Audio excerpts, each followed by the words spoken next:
How many times have we heard the Fed uses old data, lagging data, they're out of touch, the surveys, all this nonsense they do are tools of yesteryear? Well, the good news is, folks, there's actually some applications or sites that you and I can go to look up what is going on right now. We're going to look at two of those today, one being TruFlation and the other being GDP Now. In order to have the discussion, I'm going to have the one and only Taylor from Life Goal Investments. Man, how you doing? Doing great. Yes, everyone is always skeptical. The government doesn't use real numbers, all that nonsense. It's what we have to look at, so let's look at it.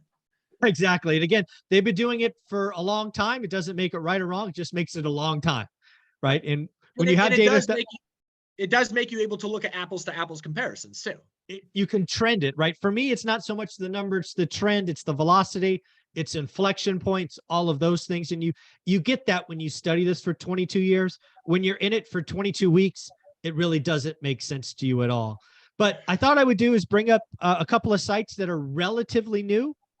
TruFlation, I think, has been out for a little while. I've only recently discovered it thanks to Danielle DiMartino Booth. But I'm going to share it on the screen so other people can look at it. It is updated almost daily, I believe.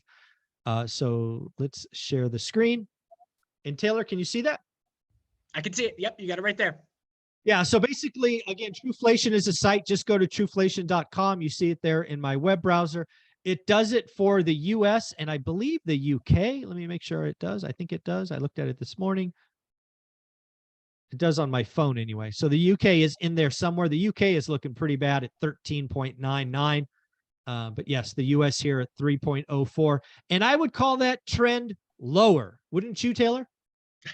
Boy, that doesn't take a rocket scientist to figure that one out. Yeah, it's fair to say that the interest rate is falling, or not interest rate, sorry, inflation rate is falling. Again, the US rate is reported to be 4.9. It too is falling. It too is lagging, housing being the largest component of that. But again, they post the methodology if you wanted to read it is there. Oh, here's the UK. I knew the UK was there somewhere. Oh, the UK is now 13.98. What's interesting, so as you just clicked over to the UK, what you see that's interesting here is the UK's inflation point didn't peak until January of this year, whereas the 1-year number takes us back to almost exactly the peak point here in the United States last year in June. Yes. Yep. Late June, it looks like. Yep. Yep. That would have been This is awesome. So June 18th would have been the peak, cycle peak, 11.97. So again, Nice. It's coming in. I think there's, again, we get a big inflation print. I think it's the 11th or 12th of June. You get the base effect, you get all these things coming. I think the next 4 months, the lagging indicators come in, and it wouldn't shock me if in 4 months, the Fed CPI headline is under 4%. It wouldn't shock me. Right. And what's interesting is you see to the bottom right portion of this graph starting in April, you did get a tick up in inflation. And this is what's causing kind of the confusion in the market right now, because the Fed is using that to say, hey, we might have to continue to raise rates as inflation is looking stickier as we've taken those easy pieces, Michael, that you always speak of out of the equation. Now we're getting to the tougher stuff. And the market's still saying, hey, we don't believe you, but the market has changed their opinion over the past month, where the market was anticipating 3 25 basis point cuts by the end of this year. So 75 basis points lower than we're currently sitting at right now. And now they're only pricing in 2. So that is part of the market and the Fed coming closer together. The Fed is still saying 0. The market's now saying 2 cuts by the end of the year. Yeah, I'm curious because, again, I think coming out of the Fed meeting, the chances of a Fed rate cut were possibly as soon as July. I think they backed up to like September or no? Yes, there is a 40% chance, I believe, somewhere in that ballpark of a cut in September, down from about 50% when it hit its peak. Yeah. And then the other thing, again, if you you do this on your computer, you're going to get a lot more data. They do it daily, weekly, monthly. And again, it's pretty clear in quarterly. The inflation trend is heading lower. Yeah, no doubt about it. And that is a welcome sign to all Americans at this point. Yeah, and let's look at housing. Let's just look at housing. And this, again, is the lagging indicator, right? Housing was as high, 15%. And, now it's coming in at, And I wonder if you back that out even further, if that was actually a higher percentage, because at one point, houses were up 21% year over year. Now, I don't know everything that they're looking at here, but just as kind of a, 21% was the year over year increase that houses had seen at one point. Oh, clothing's been all over the part. What about? It's Oh, interesting, the buying habits. Yeah, this one's interesting.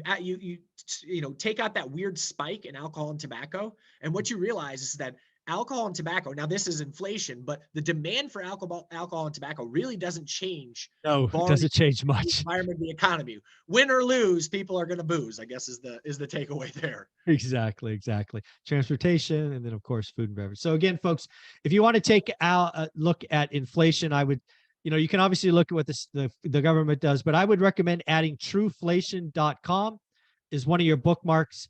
I would strongly recommend it just to kind of stay up to date. Again, and I would read their methodology, but obviously don't have time for that. I'm going to change screens, but I'm not sure this is going to work. Did it change for you? Yep, you're good. Oh, good. Hey, look at that. Technology works.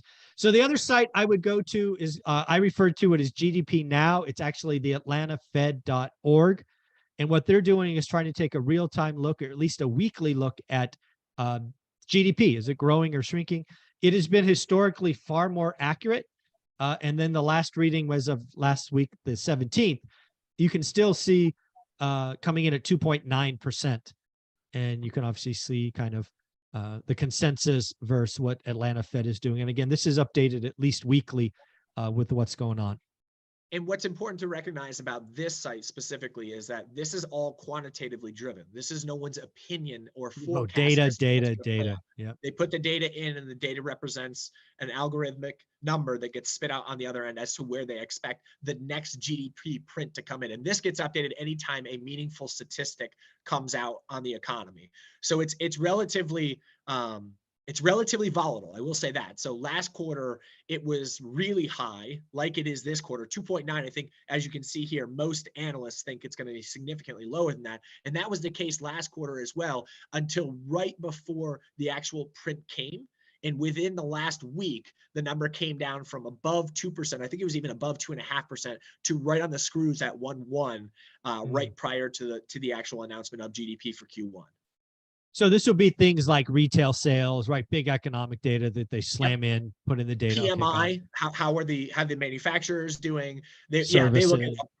a broad swath of every important economic data kind of barometer that we have out there. Right. So these are two sites that I'm starting to look at. Taylor, do you have any other that may be common or uncommon that people look at that we should recommend?